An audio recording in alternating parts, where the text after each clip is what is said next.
Hello listeners and welcome back to Media Storm, the investigative news podcast that starts with the people. You're going to have to say investigative again. There's definitely an extra syllable in there. I was like, did I get away with that? I'm going to change it. You're going to change our strapline? Yeah. Hello listeners and welcome back to Media Storm, the news and investigation podcast that starts with the people who are normally asked last. Shit me. She changed it. I've actually thought about it too much, so I won't be able to say it. Take two. Helena and Mathilda. Hello. And I, Mathilda Mallinson, are here to take you to new corners of society and put minorities back at the centre of their stories.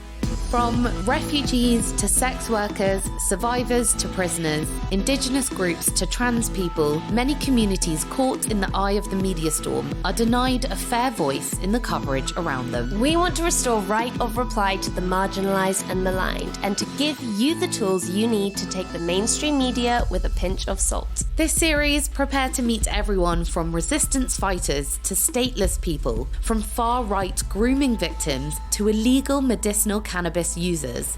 And you can scroll through past episodes and see which voices are waiting to show you a brand new side of the story. But before we relaunch, there's something important we need to talk about. On this bonus episode, we're going to break down what's causing mainstream media mishaps. We often talk on the show about the social factors, such as lack of newsroom diversity or implicit bias. Or the political factors, such as culture wars or binary left-right concepts of impartiality. The third theme that keeps coming up is economic factors. Money! What happens when a media puts commercial interests over public service ones? Today, we're going to talk about how our news media is paid for and how the fuck to navigate it as independent journalists at war with clickbait. In an ideal world, news reporting is a public service industry. It's designed to educate the public and hold authorities to account. But in a capitalist world, news reporting is a commercial industry too. It is designed to generate revenue, not only to cover its costs, but sometimes to make shareholders richer. Fun fact. Ooh, yay. Hit me. Fun fact. Fun fact. I've got a fun fact. Sorry, did I hear that you had a fun fact?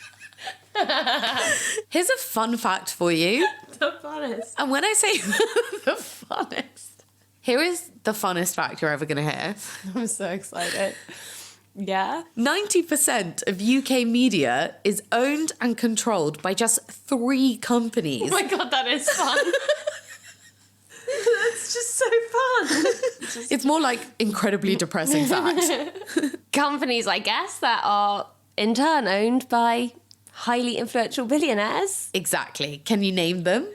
Okay, well, there's DMG Media, which I know because they seemed to own half of the news organisations in the building we last worked in, including the Daily Mail, the Metro, iNews. Yes, DMG accounts for nearly 40% of weekly newspaper circulation and is majority owned by one of our noblemen, which, yes, we still have, the Viscount Rothermere, aka Jonathan Harmsworth.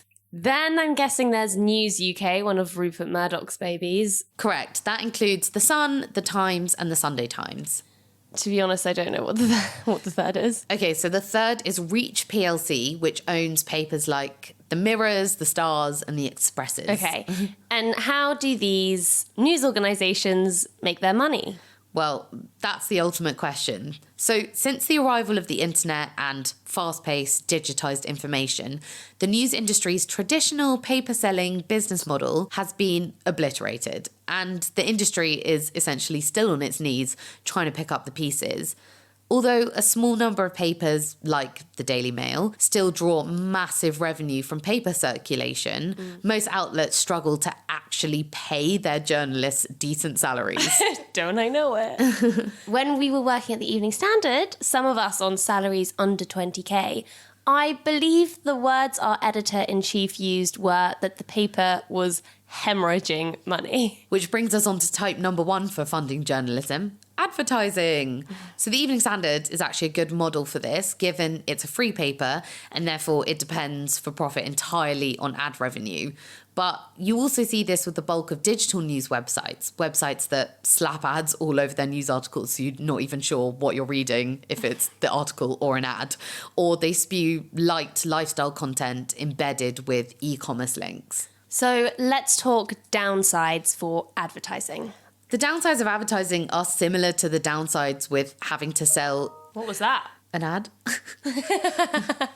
The downsides of advertising, they're similar to the downsides with having to sell individual newspapers day by day. So you're constantly selling, meaning you have to instantly grab the attention of passers-by. Right, so we basically have the advertising model to thank for the takeover of sensationalist clickbait journalism. Exactly. And as we've seen on most episodes of Media Storm, sensationalism often leads to us and them narratives that tend to demonize marginalized groups. See, for example, the rhetoric surrounding migrants, aka refugees and asylum seekers. Which we wouldn't dare say was reminiscent of, say, 1930s Germany, would we now? Oh my God, God forbid. We wouldn't say that. Having sat on digital news desks, I know I speak for both of us when I say that it's basically a factory line. When news outlets have to meet advertiser-set traffic quotas, it creates a lot of pressure for quantity over quality. Digital journalists are often desk-bound. We're having to produce dozens of articles a day, basically out of recycled online material, with no time to pursue quality investigations or, least of all, seek out minority lived experience and first-hand accounts. Exactly. Next up then, if you're not following the advertiser model, is digital fondling. Ooh, tell me more. When I discover what that is, I'll tell you more. So digital funding model number 2 is paywalls. So paywalls and subscription-based journalism has enabled some amazing reporting because it allows outlets to invest in long-term investigations and, at least theoretically, pay their staff properly. Right, but obviously paywalls, that comes with the problem of access because only people who can afford to pay are exposed to that information. And I think we both believe that journalism should be open access, that a free press is good for more than one reason. Exactly. What happens then when you end up with hugely important content behind a paywall? A recent example being The Telegraph releasing Matt Hancock's WhatsApps. You had to pay to see those. And if you couldn't afford to pay, you were restricted from content that affects your lives as much as it affects anybody else's. Yeah, and that story is actually quite a good example of how paywall news can maybe feed the fake news economy, because a lot of the necessary context in which those WhatsApps were sent was lost in the wider reporting that this story was out there. I actually think that The Telegraph actively put out very unnuanced anecdotes to help sell their exclusive content on Matt Hancock by making it sound as scandalous as possible. And so the thing is, even if an article is behind a paywall, the headline can still go viral and spark all of this interest and speculation without providing all the facts. And then people might go search elsewhere to fill the gaps somewhere free and less reliable and fake news. Exactly.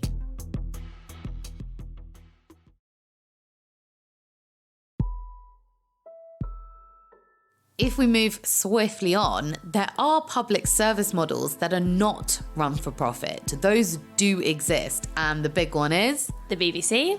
the BBC. So talk us through that funding model. So the BBC is mostly funded by the licence fee, which is obligatory for almost all UK households that watch or record any live TV or use any BBC services. It means editors neither have to attract as many clicks as possible, nor do they have to please the tastes of wealthy, subscription-paying audiences. In theory, their funding was secure. Right, and I remember on my journalism degree learning about this model and being taught that it has led to the BBC becoming one of the most trusted news institutions in the world. And what really struck me in that lecture was that when Western trust in the mainstream media plummeted 20 years ago, which for context was after the invasion of Iraq, when many of these news outlets basically were found complicit in spreading false rumours about weapons of mass destruction, rumours that were ultimately used to justify the Western invasion. When that trust fell apart, the BBC's reputation was less damaged than many of those other mainstream outlets, which is quite something given that it's kind of the one outlet depending on the government for its paycheck. Right, and how has it protected its independent reputation? Cue Matilda, it's your favourite word. Oh, God. Impartiality. Impartiality. Yeah, okay, but when you exist within a two-party political framework, impartiality apparently means that you present every story as a bipartisan left-wing versus right-wing debate, which isn't exactly reality, but that's another bonus episode. Not that we don't talk about it on every single episode of Media Storm, but the issue with its funding model is that the line between having state-controlled funding and state-controlled news is thin. And there have been times in history where it's fallen into question.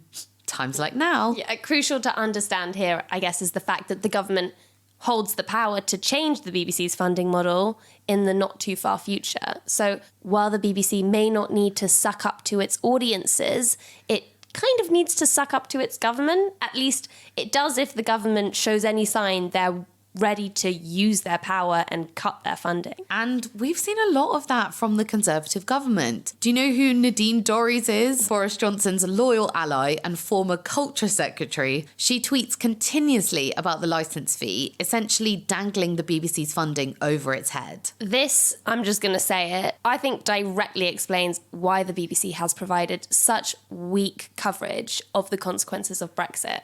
The Brexit faction of the government, if we remember, gave the BBC hell for being supposedly anti-Brexit during the campaign. And there's definitely some truth in saying that the BBC didn't do a good job of representing how much of the population actually did want to leave the EU. But as that faction has become ever more powerful and actively threatened the BBC's funding, we have seen the BBC become far more compliant and all but abdicate responsibility for properly analysing Brexit today. Listen to our episode from Series 2 about Eastern European exploitation. Plug. But with this growing political influence, we've seen a decline in public trust. Suspicion growing over Boris Johnson's appointment of Richard Sharp as the BBC chairman, a man allegedly involved in helping Boris secure an 800 grand loan guarantee while he was Prime Minister. And we get started on Gary Lineker Gate. Or do we just sum it up like this? Funding model type, is it 3 we're on? Yeah. Funding model type 3 might close the door to commercial influence, but it opens it up to political influence. So what is left? Money given from the goodness of one's heart, money given with no strings attached? Donations. No such thing as a free lunch, right? Yeah. Donor-led journalism, though, that's the model used by outlets like The Guardian that attempt to avoid reliance on advertising or paywalls. And they ask readers to pay if and what they can. A tricky game, but we did see in 2019 them break even for the first time in 20 years. But access to donations on this level tend to be limited to mainstream outlets with huge audiences. i.e. not us. i.e. not us.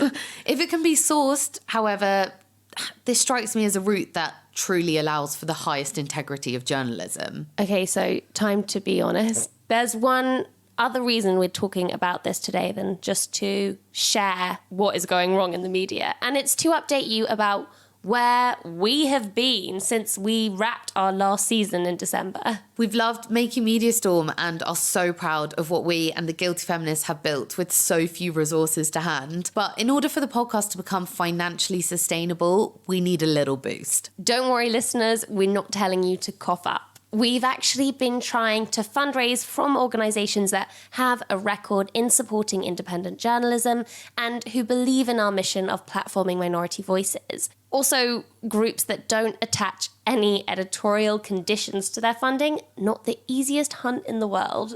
But we are pleased to say that we have had some success and we are planning to relaunch Series 3 of Media Storm next month. With a vengeance. I'm so excited. We are going to keep doing whatever we can to bring you new voices and hold the mainstream media to account. And we promise you now, we will never accept funding that compromises our editorial independence. We will never accept being told what we can and can't investigate.